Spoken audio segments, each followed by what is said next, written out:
Queridos irmãos, queremos saudar a todos, em nome do Senhor Jesus, convidá-los a abrir a palavra de Deus no livro do profeta Amós, capítulo 2. Estamos dando continuação à série de mensagens no livro desse profeta. Chegamos no momento em que ele anuncia o oráculo de Deus contra a nação de Israel. Amós capítulo 2, do verso 6 até o verso 16. Assim diz o Senhor: por 3 transgressões de Israel e por 4 não sustarei o castigo, porque os juízes vendem o justo por dinheiro e condenam o necessitado por causa de um par de sandálias. Suspiram pelo pó da terra sobre a cabeça dos pobres e pervertem o caminho dos mansos. Um homem e seu pai coabitam com a mesma jovem e assim profanam o meu santo nome. E se deitam ao pé de qualquer altar sobre roupas empenhadas, e na casa do seu Deus bebem o vinho dos que foram multados. Todavia eu destruí diante deles um amorreu, cuja altura era como a dos cedros e que era forte como os carvalhos, e destruí o seu fruto por cima e suas raízes por baixo. Também vos fiz subir da terra do Egito, e 40 anos vos conduzi no deserto, para que possuísseis a terra do amorreu. Dentre os vossos filhos suscitei profetas, e dentre os vossos jovens nazireus. Não é isso assim, filhos de Israel? Diz o Senhor. Mas vós aos nazireus destes a beber vinho, e aos profetas ordenastes, dizendo: não profetizeis. Eis que farei oscilar a terra debaixo de vós, como oscila um carro carregado de feixes. De nada valerá a fuga ao ágil, o forte não usará sua força, nem o valente salvará a sua vida. O que maneja o arco não resistirá, nem o ligeiro de pés se livrará, nem tampouco o que vai montado a cavalo salvará a sua vida. E o mais corajoso entre os valentes fugirá nu naquele dia, disse o Senhor. Até aqui, queridos, a leitura da palavra de Deus. Vamos orar mais uma vez, pedindo a orientação do Espírito Santo na compreensão da sua palavra. Ó Pai, nós estamos diante de Ti, com a Tua palavra aberta diante de nós, desejosos de entendê-la e especialmente de perceber a aplicação do seu significado para nós hoje.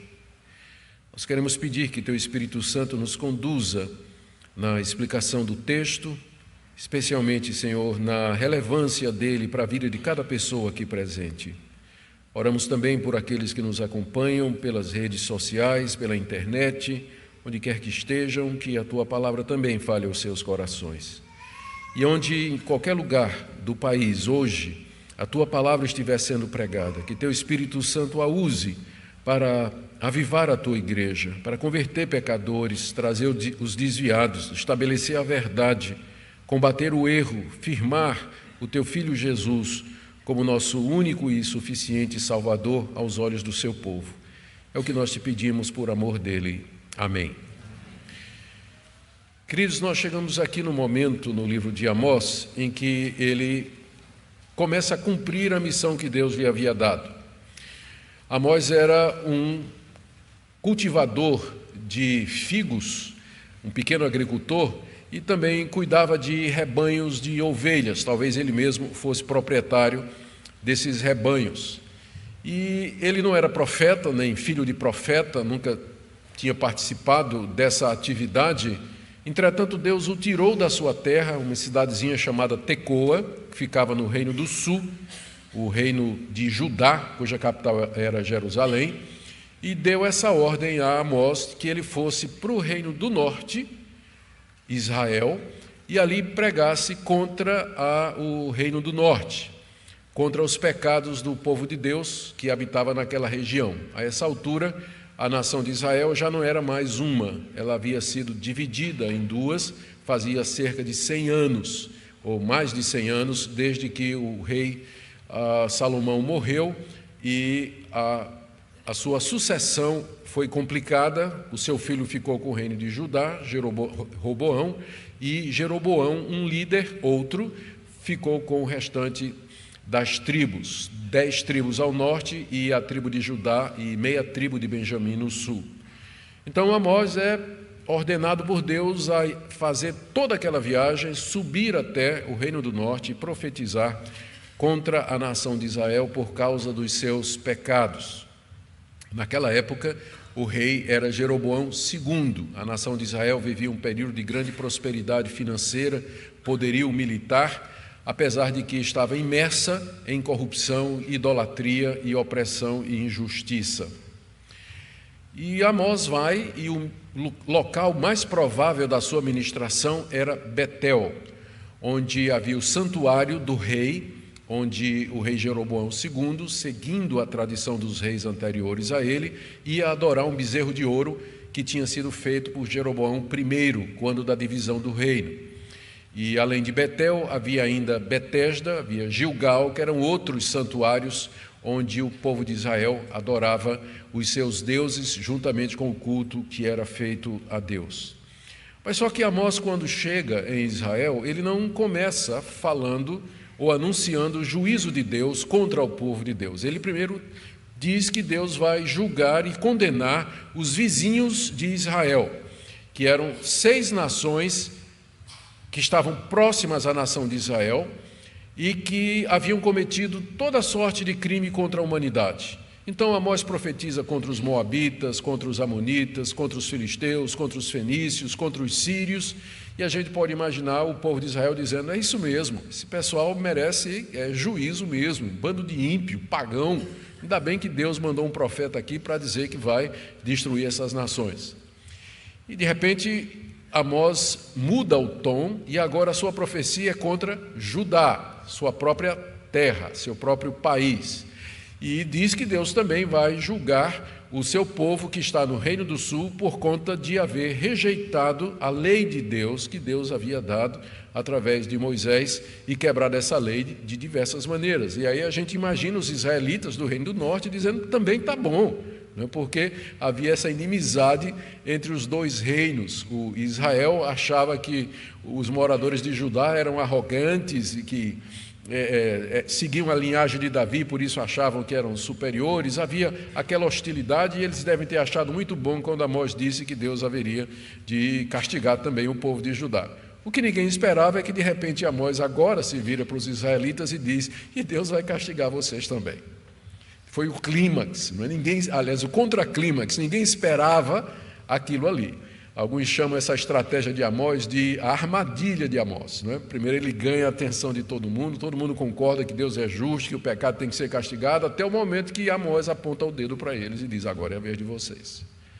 Então o texto que nós temos aqui é o começo da profecia de Amós contra a nação de Israel e que vai até o final do livro, E aqui nós percebemos como Deus vai tratar a nação de Israel exatamente como ele disse que trataria as demais nações. É isso que nós queremos ver aqui nessa noite, a 4ª transgressão da nação de Israel. Deixe-me fazer algumas observações, pelo menos 3 delas, antes que nós entremos na explicação do texto. Quando a gente lê o texto e vê a forma da profecia de Amós contra a nação de Israel, nós percebemos que é exatamente igual aos oráculos e às profecias que Amós havia feito um pouco antes contra as nações vizinhas e contra o povo de Judá. Os pecados de Israel, eles são tratados da mesma forma que Deus disse que ia tratar aquelas outras nações denunciadas por Amós, porque começa exatamente como começaram todas as outras. Verso 6, assim diz o Senhor: por 3 transgressões de Israel e por 4 não sustarei o castigo. Foi assim que começou a profecia contra Tiro, foi assim que começou a profecia contra os filisteus, Gaza, foi assim que começou a profecia contra Moabe, contra os amonitas. Dessa mesma forma, ou seja, Deus diz assim: a minha paciência chegou ao fim. É isso que essa expressão significa. Eu aguentei uma transgressão, 2, 3, mas a 4ª já chegou até onde eu posso suportar. Então daqui para frente é juízo, minha paciência acabou. Então essa mesma expressão que introduz o juízo de Deus contra as nações é a mesma expressão que Amós usa agora para o povo de Deus. Deus dizendo agora à nação de Israel: a minha paciência com vocês chegou ao fim, como chegou com relação às nações pagãs que estão ao redor de vocês. Vocês vão ser julgados da mesma forma como eu vou julgar o mundo, vou julgar os ímpios, porque vocês também encheram a medida dos pecados de vocês. A segunda observação que eu creio que é importante fazermos aqui é notar que Deus não renunciou à nação de Israel, apesar da nação de Israel aparentemente ter renunciado a Deus. Cerca de 100 anos atrás, quando Israel se separou de Judá, as 10 tribos formaram o reino do norte, deixando Judá e meia tribo de Benjamim no sul. Eles fizeram os seus próprios templos, construíram templos em pelo menos 3 cidades e fizeram seus próprios deuses, 2 bezerros de ouro, e disseram: nós não precisamos ir mais a Jerusalém para oferecer sacrifícios e adorar a Deus no templo. Nós agora temos os nossos próprios templos e temos os nossos próprios deuses. Eles colocaram sacerdotes para cuidar desses cultos, quando a lei de Deus dizia que somente os descendentes de Arão é que poderiam ser sacerdotes. Eles adoravam a Deus misturado com os deuses pagãos que havia naquela época. E, apesar de tudo isso, ainda assim, Deus os trata como sendo o seu povo.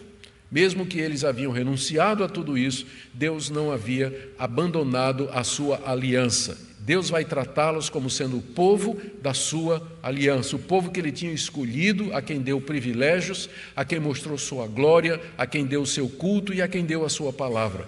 Por isso Deus vem atrás deles. Deus poderia simplesmente deixá-los, mas agora o Senhor vem atrás deles, porque os considera ainda como sendo o povo com quem ele fez um pacto no Sinai, o seu povo escolhido. É por isso que Deus havia continuamente, naqueles 100 anos, mandado profetas. Antes de Amós, Deus tinha levantado Elias, depois Eliseu, depois Joel, depois Jonas e agora vem Amós. Amós está nessa sequência aí.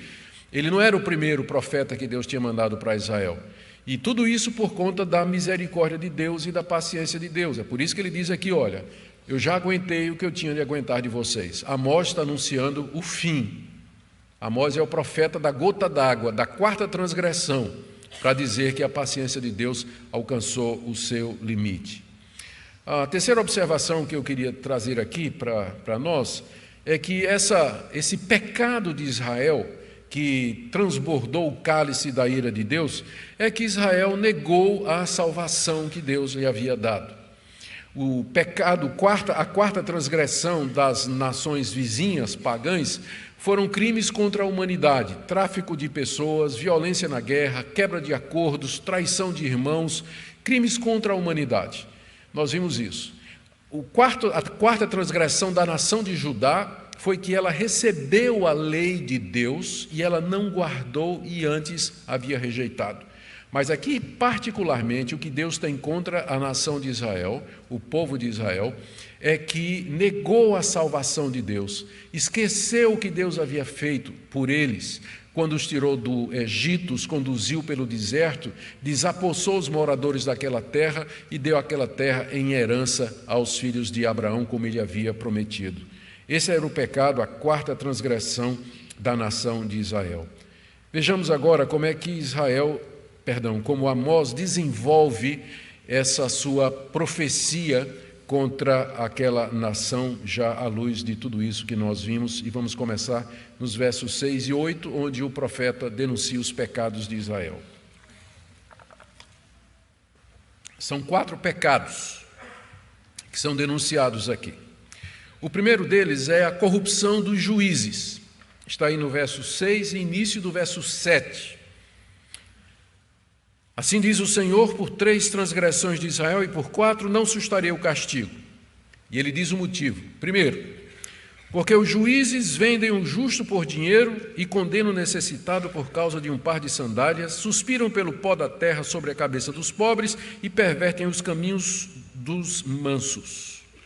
Então, o primeiro pecado da nação de Israel é que os seus juízes haviam se corrompido. Havia na nação de Israel juízes e magistrados que julgavam as pequenas causas. As causas grandes eram levadas para o rei. Mas os juízes e magistrados julgavam os problemas e as questões de terra, de herança, de dinheiro, de propriedade, de discussão entre o povo. E esses tribunais eram colocados geralmente na porta de entrada das cidades. Era lá na porta de entrada das cidades que os juízes se assentavam, os magistrados se assentavam e o povo comparecia trazendo as suas causas e os juízes e os magistrados julgavam. A lei de Moisés determinava que estes juízes e magistrados julgassem o povo de Deus com equidade, imparcialmente, sem favorecer o rico e sem oprimir o pobre. O juiz não podia tomar suborno, ele não poderia ser corrompido, não poderia vender a verdade, porque ele era representante de Deus nas causas do povo. E, portanto, ele não poderia corromper o juízo e a justiça por conta de ganho. Aqui Amós denuncia com clareza a corrupção que havia entrado no sistema no judiciário israelita, a corrupção que havia penetrado ali.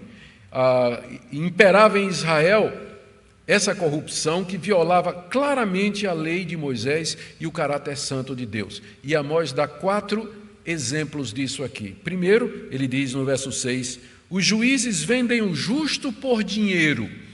A interpretação mais provável dessa frase é que os juízes estavam vendendo pessoas inocentes que não podiam pagar sua dívida. Vendiam o justo por dinheiro. A lei de Moisés permitia que uma pessoa se vendesse como escravo para quitar uma dívida. Mas o que os juízes estavam fazendo aqui era dizendo para essas pessoas que eram inocentes nessas questões, que eram justos, que eles eram culpados e que a forma deles pagarem a sua penalidade era se tornando escravos. Estavam vendendo o justo por dinheiro, escravizando pessoas, usando o sistema judiciário como meio para isso. Na mesma linha, tem o segundo erro dos juízes no verso 6, quando ele diz aqui, que condenam o necessitado por causa de um par de sandálias. A melhor interpretação dessa frase é a seguinte: o pobrezinho comprou um par de sandálias na Casa Bahia e ele não podia pagar o carnê. Então o juiz diz, você agora vai ser escravo para poder pagar a sua dívida. Ou seja, por nada os juízes estavam vendendo pessoas como escravos. A escravidão era um sistema que existia naquela época. E agora estava sendo alimentado, a escravidão e o tráfego de pessoas estava sendo alimentado por esses juízes corruptos que achavam qualquer motivo para vender uma pessoa e aí fazer dinheiro, ganhar dinheiro com isso. Era esse ponto que chegava a injustiça no sistema judiciário da nação de Israel, fazendo com que os israelitas fossem bem parecidos, por exemplo, com os filisteus e os fenícios, que são denunciados no capítulo 1, exatamente por tráfico de pessoas, por venda de escravos. A mesma coisa estava sendo feita, não violentamente, mas pelos juízes de Israel e pelos seus magistrados.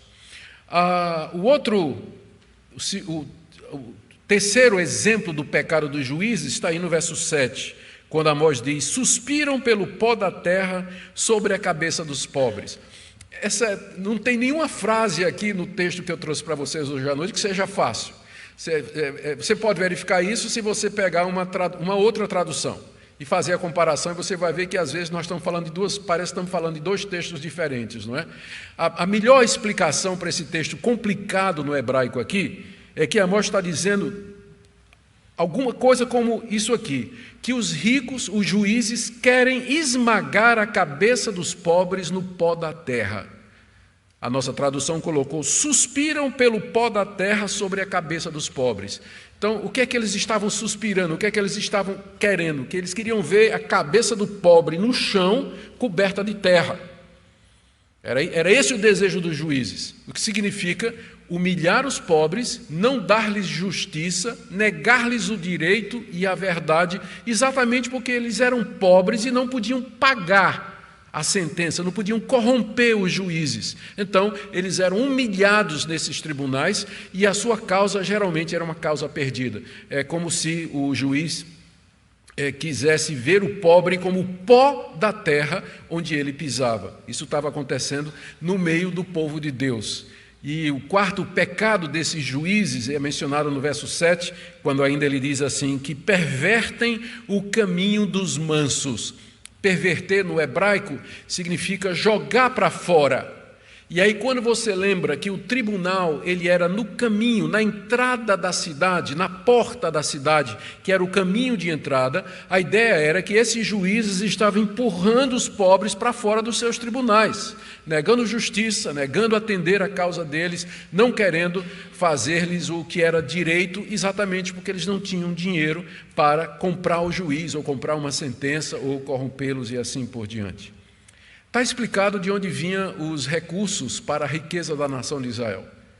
A nação era uma nação próspera, mas quem prosperava eram os ricos, os príncipes, os nobres, os magistrados, os juízes. E de onde vinha esse dinheiro? Está explicado aqui. O judiciário de Israel alimentava o tráfico de escravos, alimentava a propina, gorjeta, suborno, e dessa forma muita gente enriquecia às custas dos pobres e dos necessitados. Qualquer semelhança com fatos reais e modernos é mera coincidência.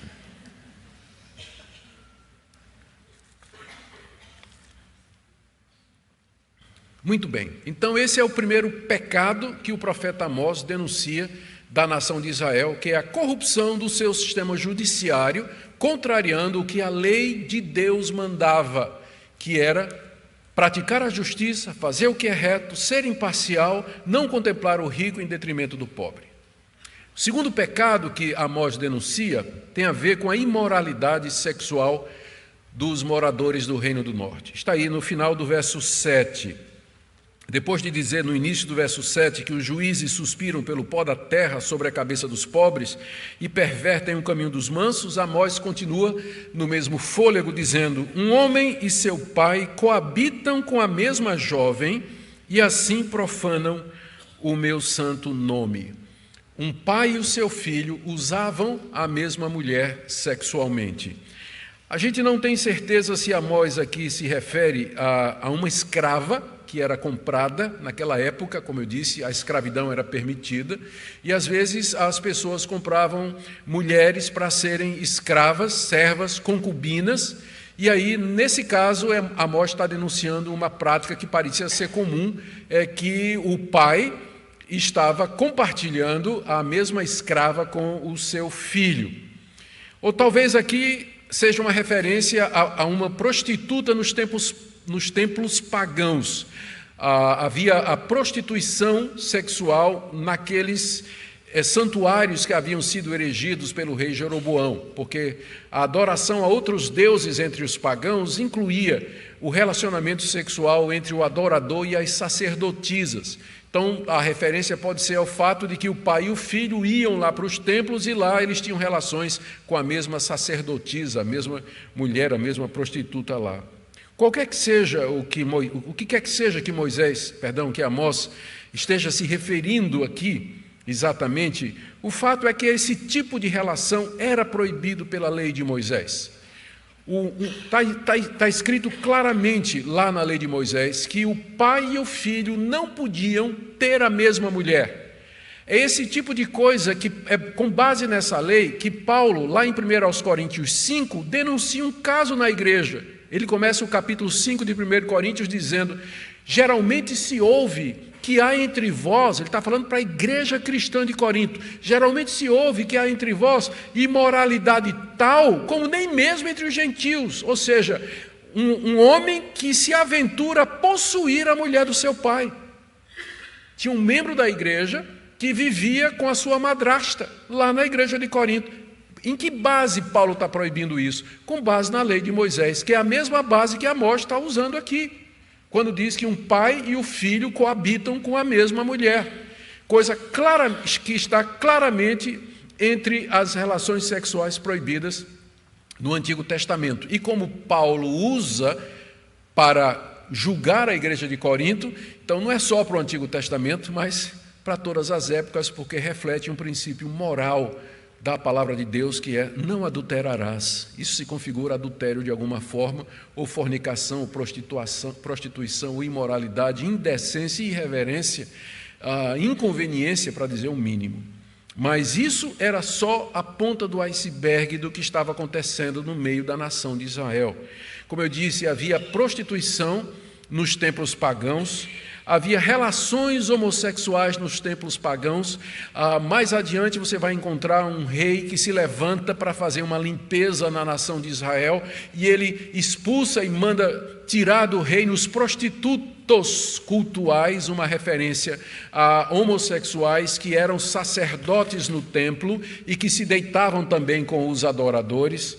Tudo isso estava rolando na nação de Israel. As orgias, os bacanais, adultério era comum e era tolerado, porque uma vez que as pessoas viram as costas para Deus, a moralidade é afetada em seguida.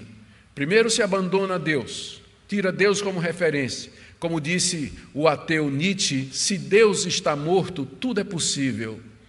Uma vez que você não tem Deus mais como seu referencial, então você pode fazer qualquer coisa, porque não tem nada que possa dizer a você o que é certo e o que é errado. Certo e errado é uma definição sua. É uma definição sua. E era o que estava acontecendo na nação de Israel. O Amós reclama, falando da parte de Deus, no final do verso 7, que isso profanava o santo nome de Deus. Por que profanava o santo nome de Deus? Porque aquela nação era a nação de Deus. Era a nação que Deus tinha tirado do Egito, com quem fez uma aliança. E toda vez que o povo de Deus faz esse tipo de coisa, a lama respinga no nome de Deus. Por isso a ira de Deus, a fúria dele contra aquele povo, porque o santo nome de Deus era profanado pelos atos de imoralidade, de corrupção, de deslealdade, de injustiça que os membros do seu povo estavam praticando. E é a mesma coisa hoje. Toda vez que nós desonramos a Deus, toda vez que nós quebramos a lei de Deus, praticamos aquilo que não é correto, aquilo que é contra a vontade de Deus, nós desonramos o nome de Deus e os votos que nós fizemos no nosso batismo e na nossa profissão de fé. Isso traz vergonha. Vejam como o público, a opinião pública, zomba de Deus por conta de todas as bobagens que as igrejas evangélicas fazem no Brasil. Sobra para quem no final? A zombaria é contra Deus, a existência de Deus, e que Deus é esse, por aí vai. Por isso, no final do verso, Deus diz: vocês profanam o meu santo nome. Não é só que Deus está preocupado com as pessoas, Ele está, mas tem uma coisa com a qual Deus se preocupa mais, é o seu nome, a glória dele. Por isso essa reclamação contra a nação de Israel. O terceiro pecado contra o qual Amós se levanta está aí no verso 8. E mais uma vez nós temos dificuldades para entender aqui o que Amós queria dizer. E se deitam ao pé de qualquer altar sobre roupas empenhadas. Roupas empenhadas. Naquele tempo, no Antigo Oriente, a roupa tinha muito mais importância para as pessoas do que para nós hoje. A túnica do pobre era o cobertor dele, era o lençol dele e também o seu cobertor. Então, aquela roupa que ele usava durante o dia, de noite funcionava como cobertor dele. Não acho que nenhum de nós aqui passa por isso, mas era muito comum naquela época. Por isso que na lei de Moisés estava dizendo o seguinte: se um pobre empenhar a roupa dele, ele está precisando comer, não tem dinheiro. Então ele vai para um homem rico, uma pessoa, um cambista, alguém que trabalha com dinheiro, e diz assim: você me dá aí 2 moedas para eu comprar pão e eu vou deixar aqui a minha roupa como pagamento. Ele penhorou a roupa dele. A lei de Moisés dizia que aquela roupa tinha que ser devolvida para o pobre antes do anoitecer, porque era aquilo com que ele se vestia. Então, nenhuma casa de penhor poderia reter a túnica de um pobre, e era proibido tomar a roupa da viúva como penhor. Mas o que estava acontecendo? Esses homens ricos e poderosos, que trabalhavam com dinheiro, que faziam capital na nação de Israel emprestando dinheiro, não era errado emprestar dinheiro, tá? A lei de Moisés permitia isso, proibia o juro extorsivo e proibia tomar como penhor a roupa do pobre, pelo menos até a noite da viúva, nunca. Mas o que acontecia? Estes homens que estavam lucrando, eles pegavam a roupa do pobre e usavam como a cobertura do chão onde eles passavam a noite, depois de encher a cara na casa do seu Deus. Eles iam para o templo pagão, lá eles ofereciam sacrifícios aos seus deuses, bebiam até cair bêbados, e aí na hora de cair, pegavam a roupa do pobrezinho, que devia ter sido devolvida, colocava como colchão e como cobertor e dormia no pé do altar do deus pagão. Verso 8, se deitam ao pé de qualquer altar sobre roupas empenhadas. E a ira de Deus se acende, porque mais uma vez estavam quebrando a lei de Deus, tomando penhor, usando aquelas roupas insensivelmente para acobertar ou para continuar no seu pecado, e fazendo isso na casa de deuses pagãos, como temos em seguida o quarto pecado que é denunciado aqui. Aliás, é o terceiro pecado. Ele tinha essa continuação no final do verso 8, e na casa do seu Deus bebem o vinho dos que foram multados. O vinho, ele fazia parte da festa que o judeu celebrava diante de Deus. Na lei de Moisés era permitido fazer isso. Só o que acontecia agora é que aqueles judeus, com o dinheiro de multas, e é provável que o sentido aqui é de multas injustas, ele comprava o melhor vinho com o dinheiro de multas injustas que ele tinha aplicado ou cobrado dos seus devedores, ia para a casa do seu Deus e ali bebia até cair bêbado feito um gambá, com o dinheiro de multas indevidas que ele aplicou. Vocês percebem a insensibilidade disso? A injustiça disso, como revolta, é indigno esse tipo de coisa, mas estava acontecendo no meio do povo de Deus. Não é à toa que Deus mandou Amós dizer: por 3 ou 4 transgressões de vocês, eu não sustarei o castigo. Chegou até onde eu podia chegar, eu não vou mais tolerar o que vocês estão fazendo. Eram estes os pecados que fizeram com que Deus trouxesse juízo e julgamento contra o seu próprio povo. Mas, embora esses pecados por si mesmos, eles já são hediondos, vamos usar esse termo assim, Amós coloca esses pecados à luz do amor de Deus pela nação, para que eles fiquem mais hediondos ainda, para que a maldade desses pecados fique mais evidente ainda. A partir do verso 9, Amós faz uma lista de todos os benefícios e bênçãos que Deus tinha feito para com a nação de Israel. Se Israel tivesse fazendo essas coisas e Deus nunca tivesse feito nada pela nação, tudo bem, mas olha contra o que a nação de Israel estava pecando. A partir do verso 9, Amós relata as misericórdias de Deus, dando contexto do pecado de Israel para que a hediondez daqueles pecados ficasse mais claro. Começa no verso 9 com a palavra todavia. Ou seja, Israel, seus juízes estão corruptos, vocês estão praticando a maior imoralidade, vocês estão indo para os templos pagãos, se deitando na roupa do pobre, bebendo dinheiro de multas injustas. Todavia, como foi que eu tratei vocês? Vocês estão tratando os pobres desta forma, tratando o meu nome desta forma, mas como é que eu tratei vocês? E aí vem a relação da misericórdia de Deus. Aqui Amós contrasta as misericórdias de Deus para com o povo de Israel com a opressão dos pobres e as injustiças que eles estavam cometendo e a imoralidade. O que é que Deus fez pela nação Israel? No verso 9, todavia eu destruí diante deles o amorreu, cuja altura era como a dos cedros, que era forte como os carvalhos, destruí seu fruto por cima e suas raízes por baixo. Os amorreus eram o povo mais poderoso que morava na terra de Canaã, quando Josué chega com os israelitas para possuir aquela terra. Aqui o amorreu representa os outros povos, eram 6 nações que estavam ali na terra prometida e que Israel tinha que expulsar para poder ficar na terra. São os heteus, girgazeus, cananeus, ferezeus, heveus e jebuseus. Fariseus e saduceus é outra coisa que vai acontecer só algum tempo depois, tá? Porque tem gente que às vezes ouve fariseu, saduceu e quer confundir com esse pessoal aqui. Não tem nada a ver. Pior da horrível essa, né? Tudo bem. Os amorreus aqui representam os moradores de Canaã, E Amós reforça o quanto eles eram poderosos comparando a duas das árvores que eram mais fortes em toda a terra de Canaã. Ele diz que o amorreu era tão alto como o cedro e tão forte como o carvalho. O cedro e o carvalho eram as duas árvores mais poderosas, altas e fortes que dava ali naquela região. Amós diz assim: Deus destruiu o amorreu, ou seja, o morador de Canaã, para dar a terra deles a vocês.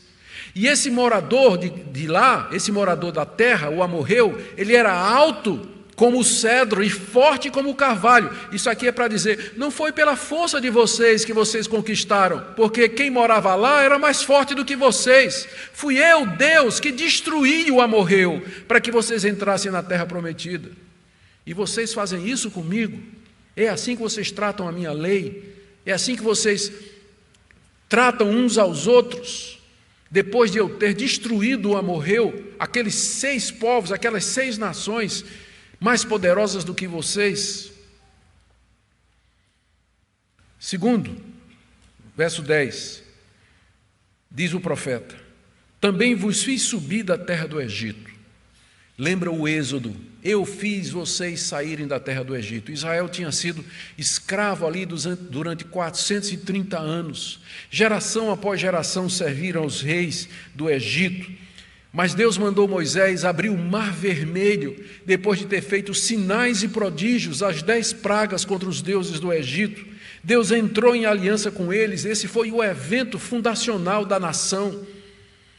Todavia, a nação de Israel estava fazendo tudo aquilo, apesar de Deus tê-los tirado lá da escravidão, onde eles estiveram durante 430 anos, atravessado o Mar Vermelho e feito deles um povo livre. Mas agora, eles que tinham sido libertos por Deus estavam oprimindo uns aos outros. Vocês percebem o que Amós está fazendo? Ele está colocando em relevo o pecado de Israel, e para fazer isso ele está mostrando a misericórdia de Deus, os favores que Deus tinha feito àquele povo. Porque uma coisa é a gente pecar contra um estranho, outra é contra quem nos faz bem, contra quem nos ama e nos fez bem e sempre nos tratou bem. O nosso pecado se torna mais hediondo, mais terrível, quando a gente peca contra a graça, contra a misericórdia, contra o amor e contra a bondade. É isso que Amós está querendo fazer aqui, para dizer a Israel por que é que Deus vai destruí-los. Depois, ele continua no verso 10, 40 anos vos conduzi no deserto. 40 anos no deserto. Pensa no maná, pensa nas codornizes, pensa na água saída da rocha, pensa na coluna de fogo, na coluna de nuvem que guiava aquele povo, todas as misericórdias de Deus durante 40 anos para aquela geração lá no deserto. Lembra disso, Deus está dizendo. E não somente isso, ainda no verso 10, e para que vocês possuíssem a terra do amorreu. Depois de Moisés, Deus levanta Josué, que comanda o povo, atravessa o rio Jordão, derrota Jericó e sai derrotando as principais cidades. E depois de uma campanha de alguns anos, os israelitas são os principais moradores e conquistadores daquela terra. Deus deu a eles a terra conforme havia prometido a Abraão, Isaque e Jacó. E não só isso, continua no verso 11, depois que eles estavam na terra, dentre os vossos filhos suscitei profetas. Como se não bastasse todas essas misericórdias em que Deus cumpriu as promessas, Deus disse, eu ainda levantei profetas que falassem a vocês, que trouxessem a minha lei, a minha palavra, o meu querer, a minha vontade, que guiassem vocês, para que vocês não adorassem outros deuses, para que vocês seguissem a minha aliança. Deus levantou profetas que abençoassem aquele povo, trazendo a palavra de Deus. E não só isso, veja só no verso 11, dentre os vossos jovens, eu levantei nazireus. O nazireu era um voto que era possível fazer e que consistia em se abster de cortar o cabelo, tomar vinho e tocar em cadáver. Tem 2 nazireus bem conhecidos no Antigo Testamento, que é Sansão e Samuel. Eles eram nazireus consagrados por Deus desde o ventre para servir a Deus. E os nazireus eram um emblema da santidade de Deus. Os jovens podiam ser dedicados como nazireus para servirem a Deus e consagrados a Deus. Era um símbolo da santidade de Deus e de que as novas gerações haveriam de andar em seu caminho. Por isso que nós precisamos encorajar os jovens, não a serem nazireus, porque esse voto não tem mais, mas a se consagrarem a Deus, porque geração após geração é assim que funciona. Fiquei feliz em ver hoje jovens aqui se consagrando a Deus. Devemos sempre fazer isso, encorajar esses jovens. Mas o que é que os israelitas fizeram com os nazireus e com os profetas? Verso 12: vós aos nazireus deste a beber vinho. O nazireu não podia beber vinho, mas os israelitas chegavam e diziam: que é isso? Para com isso, esse negócio de nazireu, prova um pouquinho aqui, não vai fazer mal nenhum, não é só um tiquinho, toma só uma tacinha, vai, mas eu não posso beber vinho. Não é que vinho era proibido em Israel, o nazireu não podia beber vinho, ele não podia beber vinho, mas aí os israelitas corrompiam os seus próprios jovens. Aqueles que Deus havia levantado como símbolo e exemplo e emblema de santidade, o próprio povo de Deus estava corrompendo. Os pais corrompendo seus filhos, e não só isso. Verso 11. E aos profetas vocês ordenaram, dizendo: não profetizeis. Cala a boca, eu não quero ouvir a tua voz, não quero ouvir o que Deus tem para me dizer. Deus mandou Elias, mandou Eliseu, mandou Samuel, mandou Jonas, mandou Joel, agora está mandando Amós. Sabe o que é que nós vamos encontrar no capítulo 7? O sumo sacerdote Amazias, do templo de Betel, vai chegar para Amós e diz o seguinte: cala a boca, profeta. A mesma coisa vão fazer com Amós que fizeram com os profetas antes dele. A nação não queria ouvir a voz de Deus. Por isso, vem o juízo agora. Chegamos na parte final da nossa mensagem, do verso 13 até o verso 16. Depois de todas essas transgressões feitas à luz da misericórdia de Deus, tudo isso Deus havia feito por aquele povo, mas o povo respondeu negando a salvação de Deus, rejeitando a sua graça e a sua misericórdia. Deus então anuncia essa pergunta penetrante no final do verso 11, dizendo assim: não é assim, filhos de Israel? Não é verdade isso? Vocês sabem de tudo isso. Alguém tem coragem de negar a minha misericórdia, o meu amor para com vocês? E aí então vem a quarta transgressão, do verso 13 a 16. O que nós lemos do verso 13 a 16 é o efeito de uma invasão por uma nação mais forte e poderosa contra a nação de Israel. Nessa invasão, os israelitas haveriam de perder aquela terra que Deus lhes havia dado, perderiam o templo, os templos que eles haviam construído, os sacrifícios seriam cessados, os profetas seriam mortos, os seus jovens seriam levados como escravos, as mulheres, as crianças e os velhos seriam mortos ou deportados. E veja como ele descreve isso aí, do verso 13 em diante. Primeiro: eis que farei oscilar a terra debaixo de vós, como oscila um carro carregado de feixes. É mais uma daquelas frases aqui que os tradutores não têm certeza como traduzir. Mas quer dizer uma dessas duas coisas. Deus está dizendo que vai esmagá-los como um carro carregado de feixes esmaga a terra por onde ele passa. Ou significa que Deus vai colocar tantas cargas sobre eles que eles vão gemer como um carro de boi carregado. Qualquer que seja o que Amós está dizendo aqui, o que importa é isso: Deus haveria de trazer sobre ele um fardo tão grande que seria como se a terra tremesse debaixo deles, e eles iam gemer como um carro de boi, debaixo de tanta força e de tanta violência que Deus ia trazer contra eles. E aí o que você tem aqui do verso 14 até o verso 16 é uma descrição de que aquela expressão "ninguém larga a mão de ninguém" não funciona. Porque aqui é uma debandada geral, caos. Veja o que ele descreve aqui, ó, no verso 14: de nada valerá a fuga ao ágil. O ligeiro não vai correr rápido o suficiente para escapar da espada ou da flecha. O forte não usará sua força, porque ele vai morrer de medo do que está vindo. Nem o valente salvará sua vida, por mais bravamente que ele lute. O arqueiro que maneja o arco, verso 15, ele não resistirá. O soldado corredor, que é o ligeiro de pés, não se livrará. E nem tampouco o soldado que vai a cavalo, que vai montar a cavalo, salvará sua vida. O mais corajoso entre os valentes fugirá nu naquele dia. O que está descrevendo aqui é caos. Fuga de um exército desbaratado. fuga de um povo completamente derrotado que perdeu esperança de vitória. Salve-se quem puder, corra todo mundo, porque o fim chegou. É isso que Amós está dizendo aqui que vai acontecer. Isso é o efeito de uma invasão daquela terra por um povo maior e superior. O que Amós aqui se refere, bem como os outros profetas, é a invasão dos assírios, que aconteceu cerca de 55 anos depois que Amós disse essas palavras. Cerca de 50 a 60 anos, há uma incerteza aí, por isso eu coloquei no meio, mais ou menos meados da década de 50 aqui, né, aliás, meados de 50 a 60, os assírios vieram, se tornaram o maior poder militar daquela época e vieram descendo em guerra contra o Egito. Eles estavam no norte, os assírios, o Egito no sul, e no meio, ensanduichado, estava Canaã. Então, os exércitos assírios vieram descendo na sua guerra contra o Egito, conquistando terra, e foi quando eles destruíram os filisteus, destruíram os amorreus, os moabitas, os fenícios, todos aqueles povos contra quem Amós pronunciou o juízo de Deus, e foi também quando a nação de Israel foi tomada. Samaria, que era a capital de Israel, ela caiu no ano 722, portanto, 50 e poucos anos depois que Amós havia profetizado.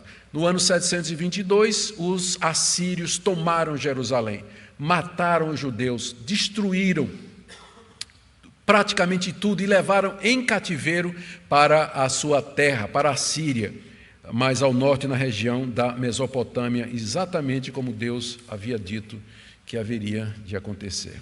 Deixe-me passar agora para as conclusões, queridos irmãos. O que é que esse texto nos ensina? Alguns pontos aqui para nós. Primeiro, a Igreja de Cristo deveria sempre lembrar do que o nosso Senhor fez em seu benefício e as suas misericórdias para conosco antes de pensar em pecar em alguma coisa. Nós temos que nos lembrar o que Deus fez por nós. Essa é a maior motivação para nós não pecarmos, o que Deus fez por mim. Ele me tirou das trevas, Ele me elegeu antes da fundação do mundo para ser seu, sem ver mérito nenhum em mim. Mandou seu Filho morrer na cruz pelos meus pecados, me chamou irresistivelmente pelo Espírito Santo, me selou, me deu a sua palavra, me deu mestres, me deu a sua igreja, me deu a sua ceia, para que eu vivesse aqui nesse mundo. Então pense bem antes de você fazer o que você sabe que é errado, porque você está pecando contra a graça e contra a misericórdia e o amor de Deus. Você não está pecando contra um Deus impassível, um Deus indiferente, que nunca lhe fez nenhuma bondade. Mas todo o pecado do crente é contra a misericórdia, a graça e o favor de Deus. Por isso a igreja deveria sempre meditar na obra de Cristo, no Evangelho e em tudo aquilo que Deus fez por nós, como base e encorajamento para nós vivermos uma vida santa aqui nesse mundo. Segunda coisa que eu quero tirar do texto é que, infelizmente, o povo de Deus se esquece das misericórdias de Deus e é capaz de cometer os mesmos pecados das nações. Você vai encontrar dentro da igreja pessoas que são assim, que não há diferença entre elas e os ímpios, que cometem esse tipo de coisa. Você vai encontrar profissionais desonestos, você vai encontrar gente injusta, gente que se vende, que aceita suborno, que paga suborno, gente que respeita o rico, mas que despreza o pobre, gente que é indiferente com o sofrimento das pessoas. Você vai encontrar esse tipo de gente na igreja também. E é claro, nós não podemos permitir que isso aconteça. Por isso que pregações assim são feitas, por isso que existe a disciplina da igreja, a correção da igreja, para que nós nos lembremos quem nós somos e o que Deus fez por nós. Nós pecamos sempre contra a graça e a misericórdia de Deus. A terceira coisa que nós aprendemos aqui é que Deus, na sua misericórdia, Ele levanta e envia profetas e homens santos para nos chamar de volta aos seus caminhos. Olha a paciência de Deus com essa nação. Amós não era o primeiro profeta. Da mesma forma, Deus faz isso conosco, porque Ele nos ama e Ele nos quer bem. Quando nós queremos que vocês venham aos cultos, que vocês participem dos nossos encontros e estudos, não é para termos a igreja cheia, não é para nada mais do que dar a vocês a oportunidade de ouvir a palavra de Deus, porque é através dela que Deus nos adverte, que Ele nos corrige, que Ele nos orienta, que Ele nos encoraja e que Ele nos chama. Por isso que nós convidamos e encorajamos os membros da igreja a que eles participem dos cultos. A outra lição que eu queria tirar aqui do texto é que Deus levanta pessoas de entre os nossos jovens. Vocês notaram esse versículo? Eu fiquei deleitado com ele, não é? E quando Deus diz aqui no verso 11, dentre os vossos filhos eu levantei profeta. Mas geralmente os pais dizem, não, Deus, meu filho vai ser médico, vai ser engenheiro, né? Precisa ter uma vida boa. Pastor ganha pouco.